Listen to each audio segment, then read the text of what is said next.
ഞാനും അത് കുട്ടിയോട് വെറുതെ കുത്തിയിരുന്നപ്പോഴാണ് ഞങ്ങൾക്ക് ഒരു എക്സ്പെരിമെന്റ് ചെയ്യാൻ തോന്നിയത്. എക്സ്പെരിമെന്റ് എന്ന് പറയുമ്പോൾ നിങ്ങൾ എനിക്ക് എന്താ വലിയ സംഭവം അതൊന്നും അല്ല കേട്ടോ. നമ്മൾ കോല ഐസ്ക്രീം ഉണ്ടാക്കാൻ പോകണം. വീട്ടിൽ എന്തായാലും ഭാഗ്യത്തിന് ഡയറി മിൽക്ക് ഉണ്ടായിരുന്നു, ഒരു കോലുണ്ടായിരുന്നു, പിന്നെ പാലും ഉണ്ടായിരുന്നു. അപ്പോൾ നമ്മൾ വിചാരിച്ചു ഓക്കെ എന്തായാലും ഉണ്ടായി കളയാതെ അങ്ങനെ തന്നെ അതിസൂക്ഷ്മമായിട്ട് ഡയറി മിൽക്കിന്റെ പാക്കറ്റ് പൊടിച്ചോണ്ട് എന്റെ സൂക്ഷ്മത കൂട്ടിയിട്ടായിരിക്കും ആ കവർ ദേ പൊളിഞ്ഞും പോയി. ഒരു രക്ഷയില്ല കേട്ടോ. എന്റെ കാര്യം ഇങ്ങനെയൊക്കെയാണ്. എന്നാലും ഞാൻ തോൽക്കാൻ തയ്യാറല്ല. നമ്മൾ അതിലേക്ക് ഇത് പാൽ ഒഴിക്കാൻ വേണ്ടിയിട്ട് പോകണം. ആരെങ്കിലും ഈ അലിയാത്ത ഡയറി മിൽക്കിലേക്ക് പാൽ ഒഴിക്കൂടെ?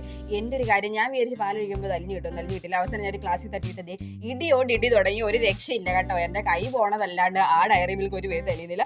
പിന്നെ ഞാൻ വിചാരിച്ചു ഓക്കെ ഡബിൾ ബോയിൽ ചെയ്തത് അങ്ങോട്ട് അലിയിച്ചെടുക്കാതെ അങ്ങനെ ചോക്ലേറ്റിലേക്ക് കുറച്ച് പാൽ ഒഴിച്ചത് ഡബിൾ ബോയിൽ ചെയ്ത് നല്ല അടിപൊളിയായിട്ട് അങ്ങോട്ട് എടുത്തിട്ടുണ്ട്. പിന്നെ അതിൻ്റെ ചൂടറിയ സമയത്ത് ഞാൻ ആ കവറിലേക്ക് ഡയറി മിൽക്കിൻ്റെ കവർ നമ്മൾ പൊടിച്ച് വെച്ചിട്ടുണ്ടായിരുന്നല്ലോ അതിലേക്ക് ഇട്ടിട്ട് നമ്മൾ എടുത്ത് വെച്ചിട്ടുള്ള ആ കോലും കൂടെ അതിലേക്ക് അങ്ങോട്ട് ഇറക്കി വെക്കാൻ വേണ്ടിയിട്ട് പോവാണ് കേട്ടോ.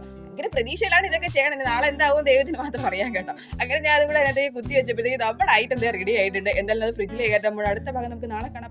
ടാറ്റോ.